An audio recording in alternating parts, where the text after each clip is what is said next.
Hello and welcome to BizFair 2021. My name is John Robertson. I'm a video professional with a company called Topside ProMedia located in Tacoma, Washington. As a video professional, I have a lot of experience in film and television production, video and things like that. I grew up in LA, where my dad worked the studios, and I grew up on sound stages and location shoots in Hollywood and in Burbank and in the surrounding area. I worked in the studio system myself until my mid-30s. My education is actually in marketing, and I moved to Seattle in 1997 to take a job as vice president of marketing with a technology firm in downtown Seattle. That lasted 5 years until the tech bubble burst, and in 2003 I went out on my own and as a marketing consultant. Video was always a part of that because it's always been one of my primary areas of expertise. But I had also learned to do things like building basic websites and doing graphic design and so forth, and I became a jack of all marketing trades. In fact, my business card used to say "Rent a Marketing Manager" on it. As the internet and the marketing field evolved over the next dozen or so years, it became clear to me that my best way forward was going to be to return to my roots in the video production arena, with emphasis on producing digital video specifically for online applications. So in 2014, Topside Marketing became Topside ProMedia. The area of video has expanded rapidly just in the past several years. The positive impact that computer technology has made on visual communications is vast. The difference in image quality between older analog video formats and the digital HD video we have now is truly astonishing to those of us who have been in this business a while. And the fact is that with modern digital imaging technologies, the only true limit is the creative imagination. Today I'm going to cover some basics about how to use video for business marketing. But I want to also point out that marketing isn't the only application for business video. More and more, especially in the services sector, I've been asked to create business video for recruitment, for HR purposes, for staff training, for product demonstrations, customer service purposes, investor presentations, and a lot of other creative uses. I'm going to show you today some simple statistics that explain how video is being used now and where it's going in the future. Then I'm going to share some basic psychology about why video is the effective communication tool that it is, and how it works for both entertainment and for marketing. Then we'll get into the realities of market research. Who are we trying to reach, and how can we be the most effective in doing so? This leads to the modern communication strategy of storytelling instead of sales pitching. Then we'll discuss deployment and strategies. Okay, I have a video, now what? And last but not least, to smartphone or not to smartphone. When can you get away with doing it yourself, and when do you really need to call in a professional? Here's a few interesting statistics. 87% of the Fortune 500, the marketing professionals for those companies, use video for marketing their products. And 88% of those people say that they are satisfied or very satisfied with the return on investment from their marketing efforts in the video area. However, only 46% of the Inc. 500 use video for marketing their products. The Inc. 500 are privately held companies. The Fortune 500 are the larger publicly traded companies. The smaller businesses seem to be lagging way behind the big boys in usage of video. Now, why is that? Well, most say by survey that they don't know where to begin. They don't know what content to create. What would my videos say? They also say, a lot of them say it's just too expensive. Now, according to a Limelight survey in 2020, the average US internet user spent 6 hours and 48 minutes per week watching video content online. So why video? Well, humans are visual processors. We learn by imitating what we see. Visual and motion are the second and third earliest senses that human babies learn to recognize.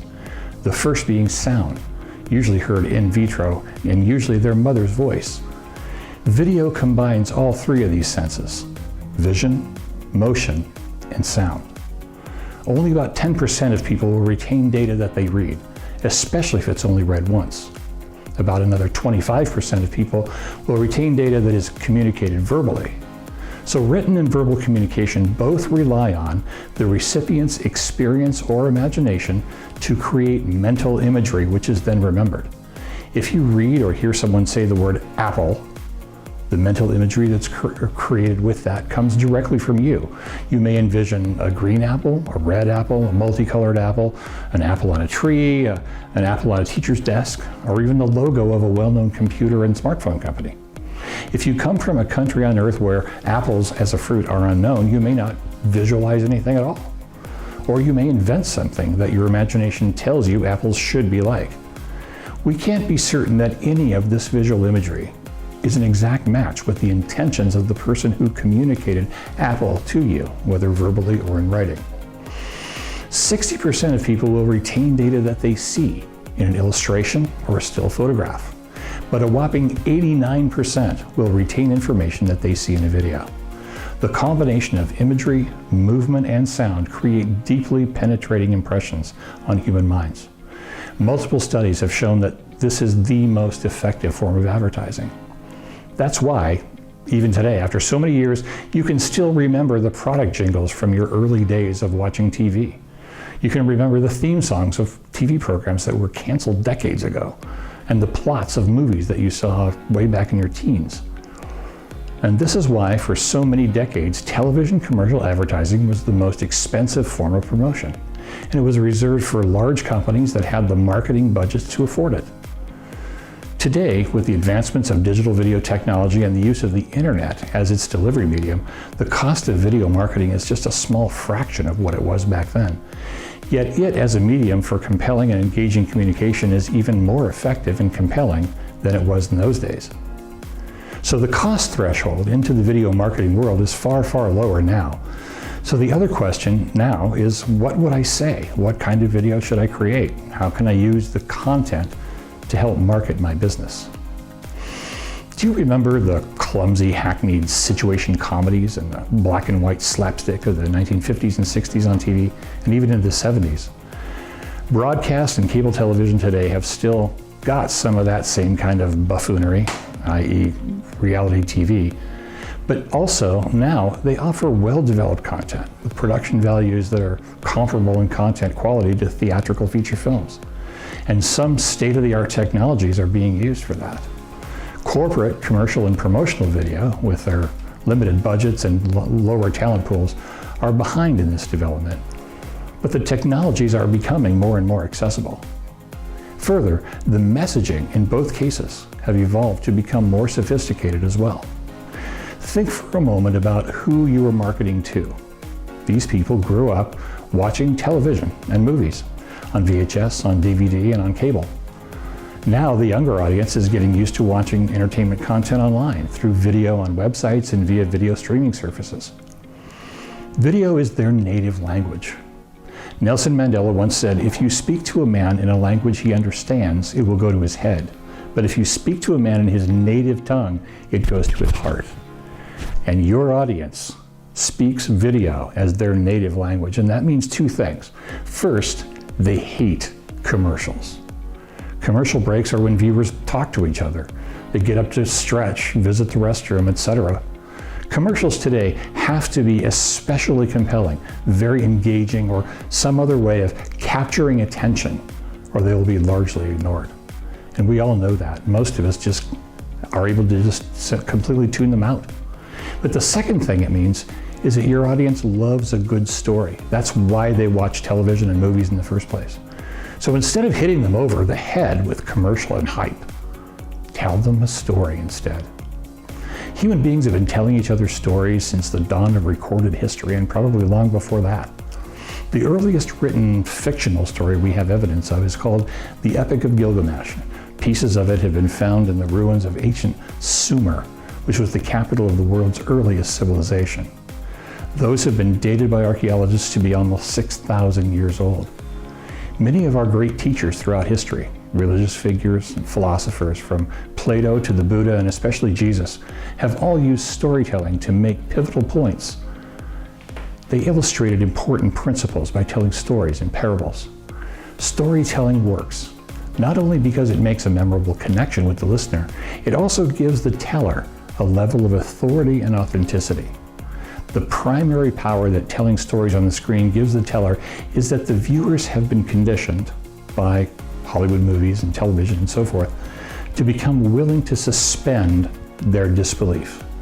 Let's face it, if we were 100% rational about movies, none of us could watch even our greatest, most favorite franchise story content, Star Wars, Lord of the Rings, even Harry Potter, without immediately dismissing them as utterly implausible. However, because we recognize that we are being told a story, we become willing to suspend that disbelief in our minds and let that story unfold. That factor, the suspension of disbelief, is what makes video storytelling such a powerful marketing tool.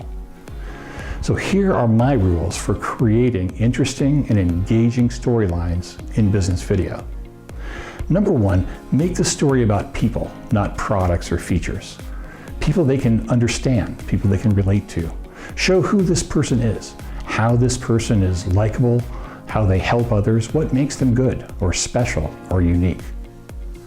Number two, clearly state their problem, what it is they wish to resolve, what they need to fix. Number three, show the resolution of the conflict, the solution to the problem, the finding or restoration of fulfillment. Number four, then and only then, show how your product or service did it, made the person's life better, happier, or more prosperous.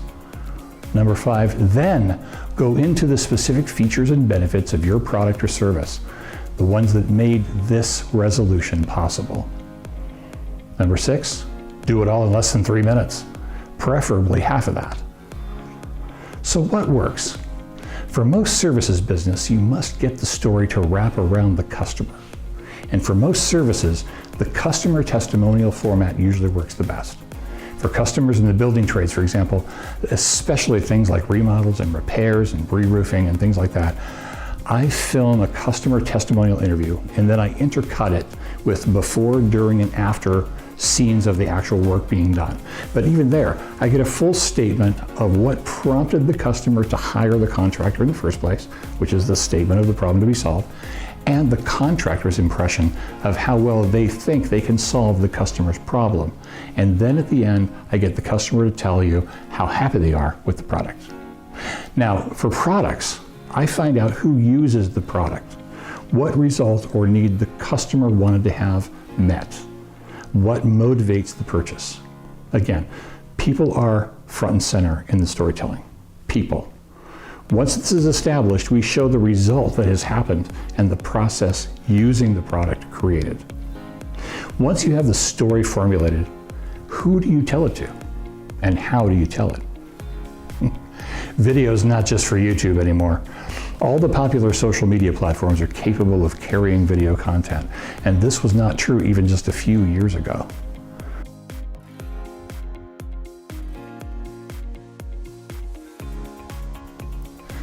Consider the audience each social media channel has, and create content accordingly. Facebook now is more adult and middle-aged, even a senior crowd. Storytelling there is fairly narrative and pretty easy. Keep it under 3 minutes, and consumer products, homeowner services, automobiles, and apparel go really well on this platform. LinkedIn, as most of you know, is all business. Longer formats are okay here, but orient the storytelling toward prosperity and toward success. This platform is best if you sell business to business. If you sell business to consumer, I would find another platform. You want to pitch to business people here. Here you can easily tell your own story, not just that of your customers. Tell the story of those who use your product. Now, Instagram and Pinterest are Gen Z and millennial territory. Shorter, more impressionistic pieces work better here. More emotional, less analytic. More use of things like drones and camera motion devices. Lots of fast cuts and edits of action and motion.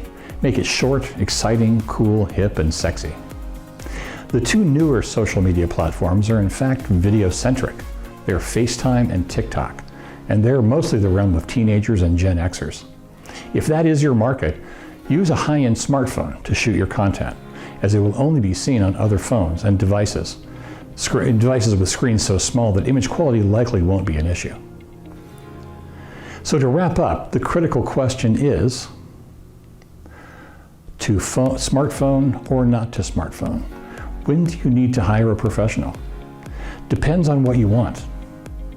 I'm constantly hearing people say, I don't need to hire a professional videographer, my smartphone shoots in 4K.